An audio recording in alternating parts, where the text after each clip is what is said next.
Tulo na kadistrito ang nasuroy sa ikatulong hugna sa Caravan of Provincial Government Services. Human kini gisugdan didto sa isla sa Bantayan nga nahisakop sa 4 distrito. Giduaw na usab sa mga opisyales sa lalawigan sa Sugbo ang segundo distrito ni adtong Huwebes, Setyembre 16, ug ang tersero distrito kaganiha. Didto sa lungsod sa Bulhoon sa segundo distrito, gipaybaw ni Gobernador Gwen Garcia sa katawhan nga tungod sa paningkamot sa mga opisyales sa Kapitolyo, sa kapulisan ug sa local government units, naghinahinay gayud ang pagkunhod sa kaso sa COVID-19 sa probinsya. Giunsa man ako ang tanan natong mga mayor andam usab kaayo sa ilang mga isolation centers. Gitabangan nato, giapod-apuran nato og mga oxygen tanks, mga tampang ug lakip na kung naa sila makuha nga doktor o mga nursing attendants o midwives, butangan.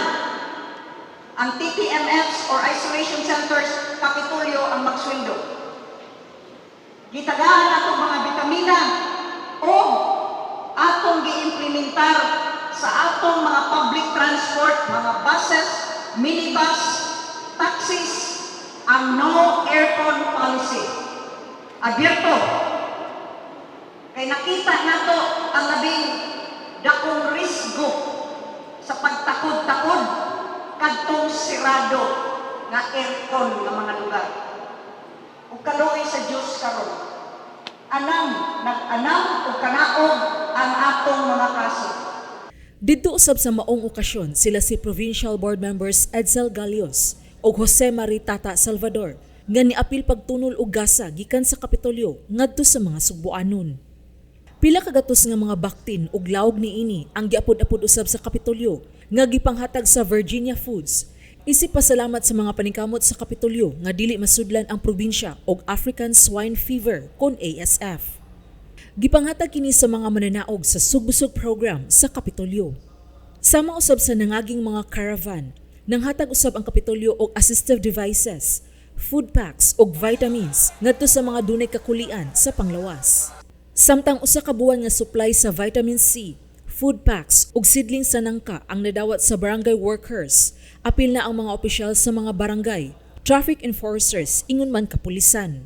Kabahin kini sa paningkamot sa Kapitolyo nga mapalig-on ang ilang immune system, labi na sila ang nagsilbi nga frontliners ning panahon sa pandemya. Samtang nagkadiang mga binhi sa mga utanon, sidlings sa nangka, hybrid coconut seedlings, mga similya sa tilapia alang sa sugbusog program round 3 ug hybrid nga klase sa yellow corn alang sa mga lungsod ug indemnity checks alang sa mga mag-uuma. Matag quarter na himuon sa Kapitolyo ang Caravan of Provincial Government Services aron mas mapaduol ngadto sa katawhan ang mga serbisyo ug gasa sa Kapitolyo ug matagamtaman ang pagkalabing adunahan niini. Kang Gwen Garcia dili koto sa istorya. Tinud-on ko gyud. Kung uyon ko nagipangga nako ang Subo, ilabi na gayon ang mga Subuanon, ipakita nato sa buhat. Ug mao kini niya nasagka. Nining atong Caravan of Government Services. Alang gayon sa labaw nga mga nagkinahanglan. Kay ning atong pangalagad dili sulti ang pabuhaton. Buhat ang pasultion. Na matagamtam ninyo na ang Provincial Government of Cebu naningkamot kutob sa among maabot nga kamo makaingon ang gobyerno naglihok alang sa katawhan gipangga gidiay ni Gwen Garcia ang mga Subuanon. Karon atong mawitnessan ang serbisyo nga tinuoray gikan sa liderato ni Gobernador Gwen.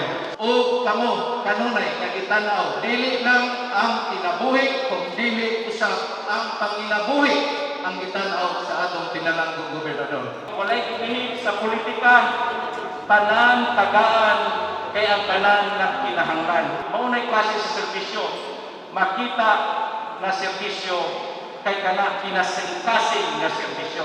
Atol usab sa caravan, gilusad ang mini tindahan sa Kapitolyo nga ang ibaligya mao lang ang vitamin packs nga mapalit sa mga Subuanon sa mas barato kaayo nga presyo.